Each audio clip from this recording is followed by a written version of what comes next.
Hi, everybody. I'm Pastor David Lillejord here at Emmanuel. Hope you're having a good week. First reminder is Bring a Friend Sunday. Please bring someone with you that doesn't have a church home, and we're going to be welcoming, and we're going to have a good worship service planned and hopefully a meaningful sermon that I'm going to talk to you about. This Sunday is not only Bring a Friend Sunday, it's even more importantly Transfiguration Sunday. And every single Sunday, we're given text to consider and for us to ruminate over and have pour over our heart.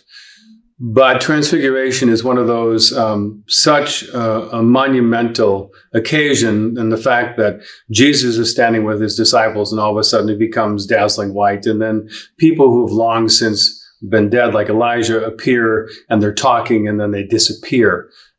Once you read about that, it's kind of a moot point for all the other things. So that's what we're going to focus on. But I want you to know the text. It's Mark 9, 2 through 8.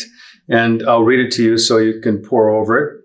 It reads, 6 days later, Jesus took with him Peter and James and John and led them up to a high mountain by themselves. Stop for a minute. Remember, I've said a couple of times when you read something in Scripture, read what happens before and or after. That obviously is somewhat good advice because it reads 6 days later. Well, 6 days later, removed from what? Before this, Jesus was talking to his disciples and said, by the way, I'm going to suffer, I'm going to die, and I'm going to rise again. And that's when Peter got a little unruly and surly and said, I forbid it. And Jesus said, well, get behind me, Satan, because, well, I'm Jesus, I'm God, and that's my mission.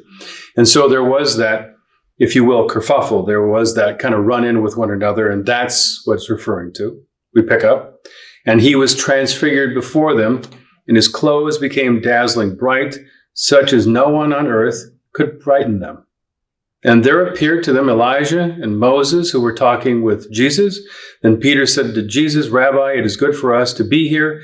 Let us set up 3 tents, one for you, one for Moses, and one for Elijah.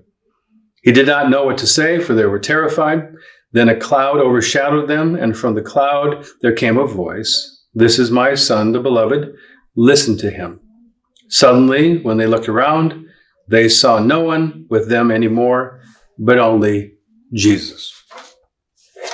So you kind of see how we have to just lean into that, because how awesome, but also how frightening and perplexing that must have been. Before, Jesus talked about something that they didn't want to understand or chew on or digest. And then 6 days later, this happens. And then Jesus says, by the way, I want you to tell no one for a while. And they must have been thinking to themselves, I don't even understand what I saw, so I don't even know what to say. But what do we say? What do we see? What do we understand in the whole context?